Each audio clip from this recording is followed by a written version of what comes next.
Rich, delicious chicken stock is the essential building block for soups, stews, and sauces. You can buy pre-made stock, but homemade is so much better. Making your own soup stock is easy, and it's a great way to save money because you use pieces you might otherwise throw away, like chicken backs, necks, and bones. Here's how to make a simple chicken stock in 5 easy steps and just 3 ingredients: chicken parts, vegetables, and water. Start with raw chicken, or to give your stock deeper flavor, first roast the chicken parts for 20 minutes in the oven at 400 degrees. Step 1. Pick your pieces. You need about 2 pounds of assorted chicken pieces, backs, necks, wings, bones. Put them all into a large, heavy pot. Step 2. Add vegetables. Cut up your favorite vegetables. For this recipe, we're using 1 medium onion, peeled and quartered, 1 medium carrot, peeled and cut into large sections, and 2 stalks of celery cut into large pieces. Step 3. Add water and turn up the heat. Pour enough cold water into the stock pot to cover the chicken and vegetables. Place the pot on the stove and turn the heat to high. When the pot comes to a boil, turn the heat down to low. Set the timer for 2 hours and let the stock simmer.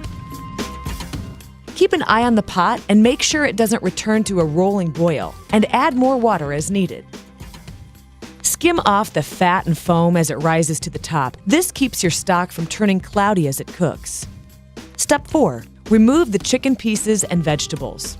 When the stock has finished simmering, use tongs or a slotted spoon to take the chicken and vegetables out of the pot. Then carefully strain the stock to remove the remaining solids. Add the vegetables to your composter and use the meat in another recipe, or add it to some of the strained stock to make chicken soup.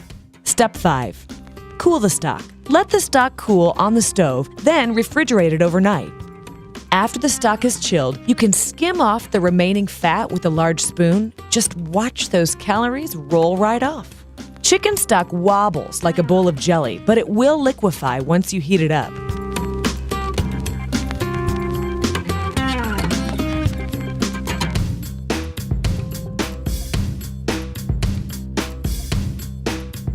Here's some interesting cooking terminology. Do you know the difference between stock and broth? Some people use them interchangeably, but they are different. Stock becomes broth after you season it with salt, spices, and other flavorings such as garlic and herbs.